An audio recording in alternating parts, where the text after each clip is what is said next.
Many of you have probably seen a video I uploaded about the Southwest Chief turning around in Albuquerque last summer due to flash floods. Go check it out if you haven't.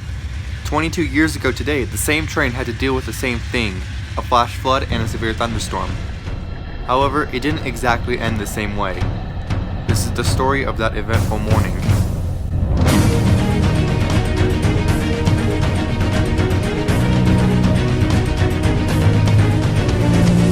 On August 8, 1997, Amtrak train number 4, the Southwest Chief, departed Los Angeles Union Station bound for its final destination of Chicago, Illinois. The train was pulled by 4 P-42 DC locomotives built in the late 90s, and their numbers were 47, 50, 80, and 52.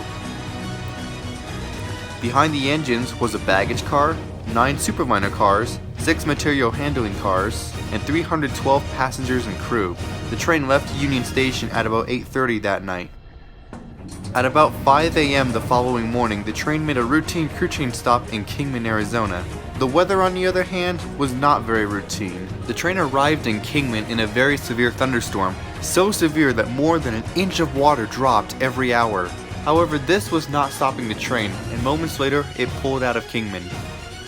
A few miles northeast of the city, the train had already hit 90 miles per hour and passed the freight train that was heading westbound to California. Minutes later, however, the crew noticed a dip in the track ahead. They immediately threw the train into emergency. Unfortunately, they were far too close to stop.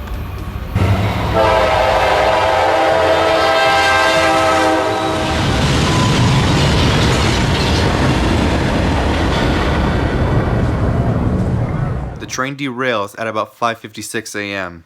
Immediately after, panic grew amongst the passengers, many fearing that they were on the edge of a cliff and that the slightest move could tip the train over. Others, however, were desperate to get out. They opened emergency windows and kicked doors open and escaped from the train.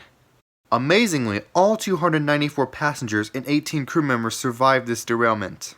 But now there's the question, why did the Southwest Chief derail? How come an earlier freight train had no trouble? The cause of this derailment was a flash flood. Thanks, Captain Obvious. As well as BNSF. Stop it. Get some help. Oh, no, hold on a minute. Even though it was really Mother Nature that caused the flash flood, which destroyed a bridge and made the tracks unsuitable for trains to pass over, the railroad company that owned the tracks was also found liable. Right. Okay, Here's what happened. Earlier that morning, BNSF received a flash flood warning in the Kingman area.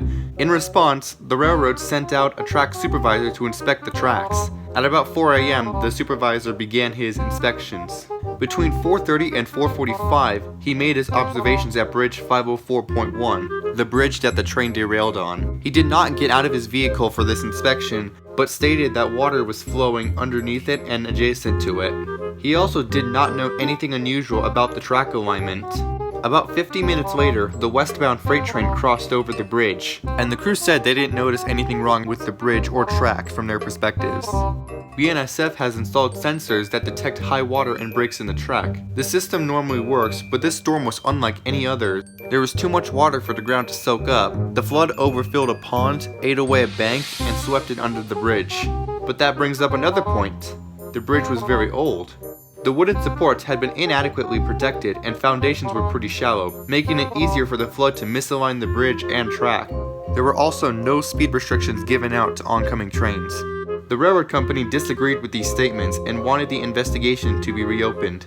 Either way though, the NTSB concluded that BNSF management had not taken proper measures to ensure that trains were safe from flash floods. Had there been a speed restriction, the Southwest Chief might have been going slow enough to stop once the dip was first noticed, and the derailment might not have happened.